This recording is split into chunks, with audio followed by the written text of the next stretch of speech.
Good morning. हम आज बात करते हैं जो हमने टॉपिक पढ़ा था पिछले दिनों, हिंदी वर्णमाला, kinds of alphabet. Kinds of alphabet के बारे हम पढ़ चुके हैं। तो हमने देखा था कि भाषा की सबसे छोटी इकाई क्या कहलाती है? वर्ण अथवा ध्वनि कहलाती है। हम उसी टॉपिक को पुनः आज रिवाइज करते हैं। देखो, यहाँ पर एक क्वेश्चन है, कंठ से निकलने वाले व्यंजनों के नाम। तो कंठ से जो व्यंजन निकलते हैं उनको क वर्ग के व्यंजन कहते हैं। क वर्ग में क, ख, ग, घ और अंग। ये है कंठ से निकलने वाले व्यंजनों के नाम। दूसरा हमारा बिंदु है तालु से निकलने वाले व्यंजनों के नाम। तालु से जो हमारे व्यंजन निकलते हैं वो निकलते हैं च वर्ग के। अब च वर्ग में हमारे कितने व्यंजन हैं? 5 व्यंजन, च, छ, ज, झ और यम। ठीक, ऐसे ही अगला क्वेश्चन है मूर्धा से निकलने वाले व्यंजनों के नाम। तो मूर्धा से कौन कौन से व्यंजन निकलते हैं? ट वर्ग के व्यंजन। ट वर्ग के व्यंजन जो है मूर्धा से उनकी साउंड निकलती है। ट, ठ, ड, ढ, ये क्या है? मूर्धा से निकलने वाले व्यंजन हैं। ऐसे ही हम बात करते हैं दांत से निकलने वाले, दंत से निकलने वाले व्यंजनों के नाम, जो दांत से टकराते हैं। ये हमने टॉपिक में पढ़ा है। हमने पढ़ा था त वर्ग, जो दांतों जीभ जो है हमारी दांत से टकराती है। तो ऐसा कौन सा वर्ग है जो दंत वर्ग के व्यंजन कहलाते हैं? तो त वर्ग, त, थ, द, ध और न। ऐसे ही औष्ठ, होठों से निकलने वाले व्यंजनों के नाम। ये हो गया प वर्ग। प वर्ग के सारे व्यंजन जो है हमारे औष्ठ से निकलने वाले व्यंजन हैं। प, फ, ब, भ, म। तो ये इतना हमारा रिवाइज हो गया। अब हमने कल पढ़ा था अल्प प्राण व्यंजन और महाप्राण व्यंजन। तो हमने अल्प प्राण व्यंजनों में पढ़ा था कि क वर्ग से किस वर्ग तक? प वर्ग के प्रथम, तृतीय और 5वें स्थान के जो व्यंजन होते हैं वह अल्प प्राण व्यंजन कहलाते हैं। और अल्प प्राण व्यंजन के साथ हम य, र, ल, व, क्या पहले तो हमने देखा था क वर्ग से प वर्ग के पहले स्थान का व्यंजन, तीसरे स्थान का व्यंजन और 5वें स्थान का व्यंजन क्या कहलाता है? अल्प प्राण व्यंजन कहलाता है। इसके अलावा य, र, ल, व भी अल्प प्राण व्यंजन कहलाते हैं। इसके साथ एक अड़ो भी है, ये वाला अड़ो जो है ये भी अल्प प्राण व्यंजन का ही वर्ग का ही व्यंजन है। अब एक है महाप्राण। हमने कल पढ़ा था क वर्ग से प वर्ग के मध्य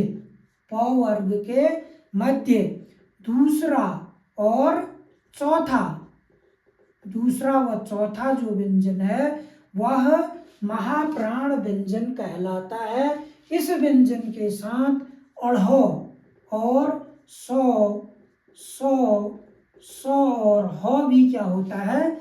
महाप्राण व्यंजन कहलाते हैं। तो महाप्राण अल्प प्राण व्यंजन वर्ग के कौन कौन से हमारे व्यंजन हैं?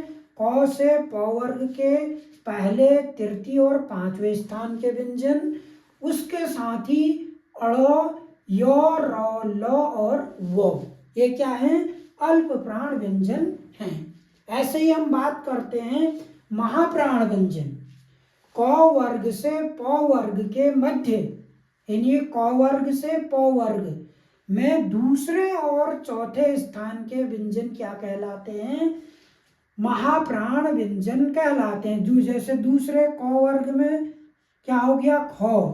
चौथा क्या हो गया? घ। ऐसे ही अगर हम चौ वर्ग में जाएं तो क्या हो गया? छ। ऐसे ही झ। तो इनके जो भी हमारे दूसरे और चौथे स्थान के जो व्यंजन हैं वे क्या कहलाते हैं? अल्प प्राण महाप्राण व्यंजन कहलाते हैं। सॉरी, अल्प निकल गया था, महाप्राण व्यंजन कहलाते हैं। साथ ही हम इसके साथ अढ़, सौ, सौ, सौ और ह को भी महाप्राण व्यंजनों के वर्ग में शामिल कर देते हैं। ये हमने पिछले टॉपिकों में पढ़ लिया था। अब हमने पढ़ा था कि हम जो है ह्रस्व स्वर किन्हें कहते हैं। ह्रस्व मीन्स शॉर्ट वॉवल्स। ह्रस्व means short vowels. Short vowels. Short vowels क्या क्या थे? एक तो था अ, एक था छोटी, एक था उ। ये क्या है?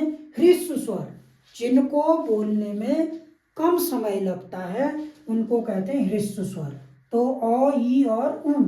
ऐसे ही हमने दीर्घ स्वर पढ़े थे, लॉन्ग वॉवल्स। Long vowels. तो लॉन्ग वॉवल्स में क्या क्या थे हमारे?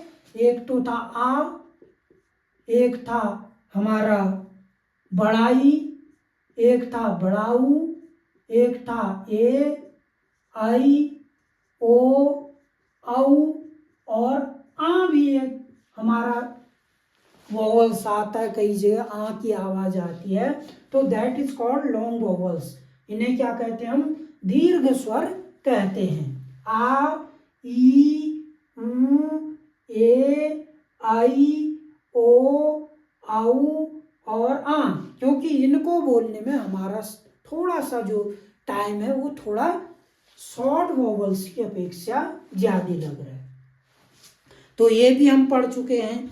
अब हमारा अगला टॉपिक है, हम अगला जो टॉपिक पहुंच रहा है हमारा, वो पहुंच रहा हमारा अग्र स्वर क्या है।